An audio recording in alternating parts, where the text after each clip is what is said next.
uma festa em homenagem ao deus do vinho, o surgimento do teatro na Atenas do século V a.C., 3 grandes escritores de tragédias e um comediógrafo, que são considerados os pais do teatro e também das artes dramáticas como nós conhecemos. Sejam bem-vindos ao nosso curso Pocket de Literatura Greco-Latina, neste vídeo dedicado às Dionisíacas, as festas em homenagem a Dionísio e os festejos que deram origem àquilo que nós concebemos como artes dramáticas. Sejam bem-vindos!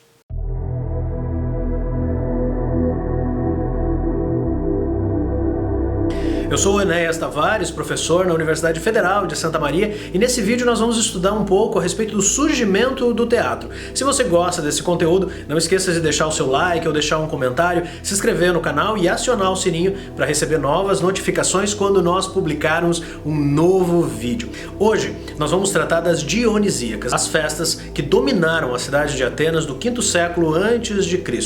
O surgimento dessas festas se deram por uma decisão de Pisístrato, um tirano do século anterior, que também é associado ao registro escrito de Homero e dos seus 2 poemas épicos, a Ilíada e a Odisseia. Pisístrato, notando a grande popularidade das Dionisíacas rurais, traz essa festa para a cidade de Atenas. E no decorrer do século V, nós vemos o desenvolvimento das artes dramáticas, partindo inicialmente de um ritual em homenagem a Dionísio, o meio-irmão de Apolo, um filho bastardo de Zeus, um deus considerado ou associado ao vinho, à fertilidade, à noite, aos sonhos e também à arte da música. Inicialmente, nas Dionisíacas rurais, nós temos uma festividade circular, que dialoga direta ou indiretamente com as danças circulares sagradas. Danças que tinham uma conexão direta com a natureza e com os períodos cíclicos, que constituem não apenas a passagem dos dias e das semanas e dos meses, mas também das estações.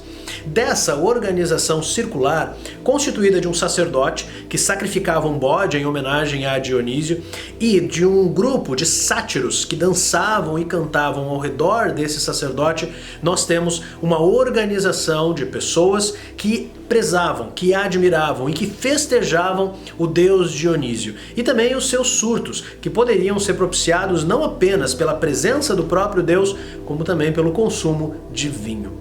Essa dimensão circular das Dionisíacas rurais vão ser reaproveitadas na cidade de Atenas, dando origem ao Teatro de Dionísio. Um teatro que ficava próximo à Acrópole, aquele espaço rochoso ao redor do qual a própria cidade de Atenas é constituída.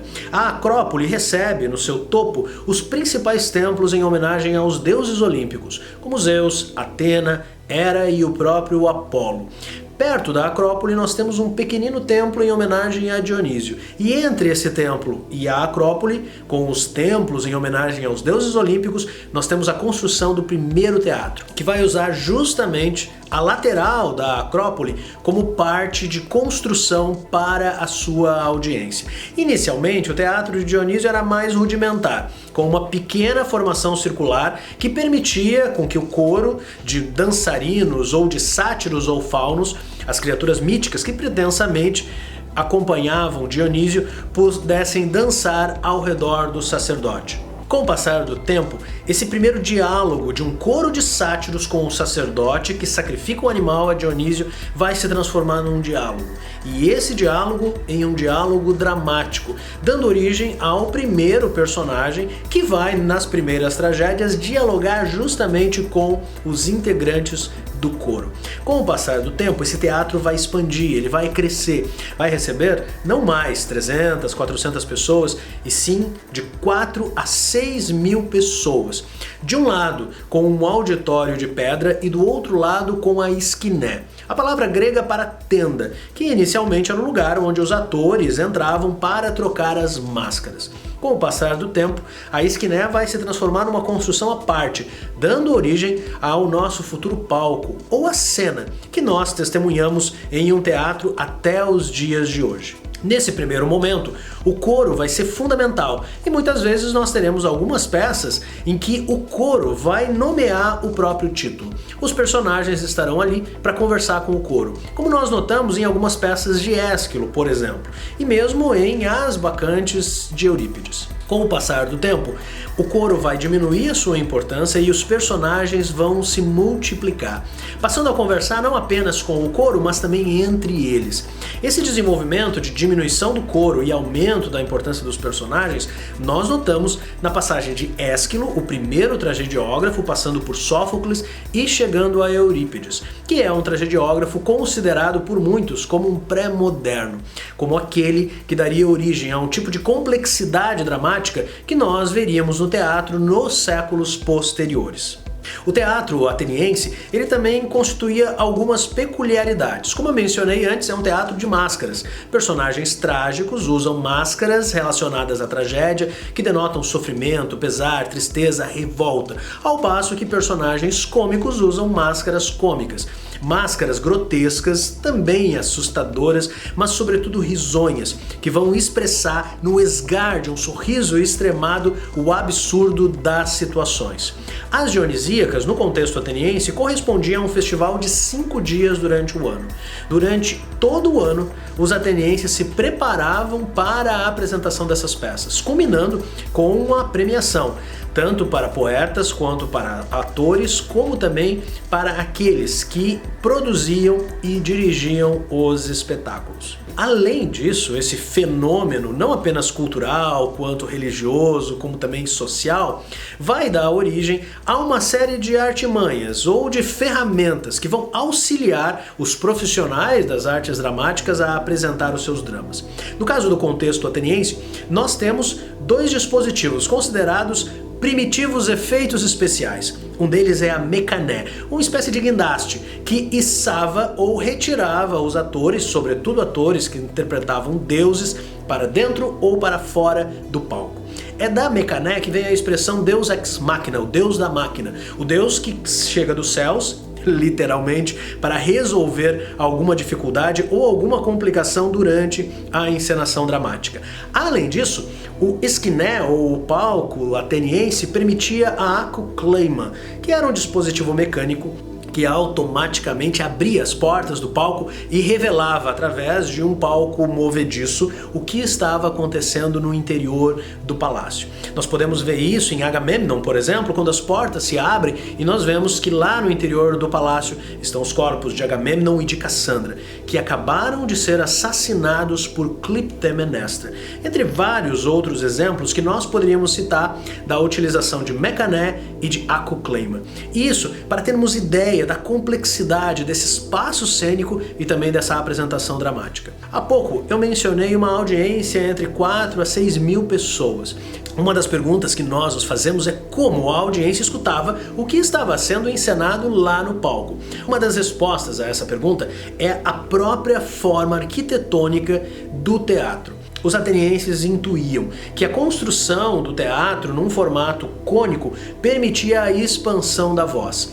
Essa voz também era ampliada não apenas pelo formato do próprio teatro, como também pela abertura da boca nas máscaras, que, ao que tudo indica, também tinham um formato de cone, além da suspensão dos atores, primeiramente por plataformas, calçados que os atores usavam para ficarem mais altos e, portanto, permitia a expansão do som. Com o passar do tempo, esses atores ganharam mais 50, 60, 70 centímetros com a construção de um palco, e tudo isso auxiliava para que cada um dos presentes pudesse escutar, estando na primeira fileira ou na última, aquilo que estava sendo gritado, aquilo que estava sendo cantado, aquilo que estava sendo encenado lá no palco. Um dos grandes estudiosos desse teatro é o filósofo Aristóteles, que décadas depois desse grande momento, desse grande ápice do teatro ateniense, vai escrever a sua Poética.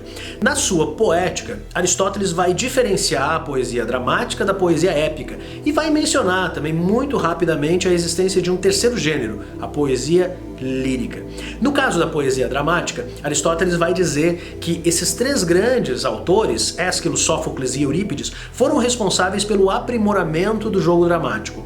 No caso de Sófocles e Eurípides, foram eles que adicionaram atores a uma mesma cena, possibilitando com que os personagens conversassem entre eles e menos com o coro, numa remissão ao antigo ritual que ofertava determinados animais a Dionísio. Aristóteles também vai refletir a respeito das grandes temáticas da tragédia. Ele vai mencionar, por exemplo, que boa parte desse jogo cênico é dedicado a dramas familiares. Ora, vermos inimigos se matarem ou se destruírem num cenário de guerra é algo compreensível e até mesmo aceitável. Agora, escreve Aristóteles, vermos um esposo e uma esposa, um pai e um filho, uma mãe e seu filho, num episódio de violência ou de altercação, isso sim impacta os sentimentos e também a percepção da audiência. É justamente por essa identificação de um proto-drama familiar ou um proto-romance familiar, ou então a apresentação de uma proto-família disfuncional que vai ser percebida por Freud séculos depois, na virada do século XIX e do XX, para a criação da psicanálise. É fundamental para o pensamento freudiano e especialmente no seu A Interpretação dos Sonhos, tragédias gregas como Édipo Rei, uma tragédia que nós vamos estudar no nosso curso Pocket. Além de Édipo Rei de Sófocles, vamos também estudar e debater a Orestia de Ésquilo, a única trilogia que sobreviveu, além de As Bacantes de Eurípides e também Medeia, duas peças que são consideradas antecessoras dos grandes jogos dramáticos dos séculos posteriores. Nas próximas semanas nós também vamos fazer um rápido passeio por Aristófanes, o único autor cômico que sobreviveu. O que é fundamental a respeito da tragédia e da comédia é a forma como esses gêneros nascem numa festividade em homenagem a Dionísio. A própria tragédia significa tragos dias, ou o canto ou grito do bode sacrificado a essa divindade.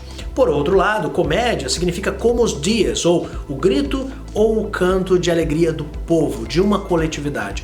A Dionisíaca ateniense é uma festa fundamental para a gente entender essa cultura e entender também o nascimento de uma arte tão poderosa como a tragédia e a comédia. Duas artes que vão dar o tom para boa parte das obras literárias, poéticas e também dramáticas que nós vamos acessar no Ocidente nos séculos posteriores. Deixo aqui um abraço a todos vocês, lembrando que se você já foi vacinado, continue tomando cuidado, de preferência fique em casa, respeitando o isolamento social, mas se sair, use máscara, cuidando de você e cuidando dos outros. Um grande abraço e até a próxima semana, quando nós voltarmos para visitarmos a Orestia, a trilogia de Ésquilo composta de Agamemnon, Coéforas e Eumênides. Nos vemos lá!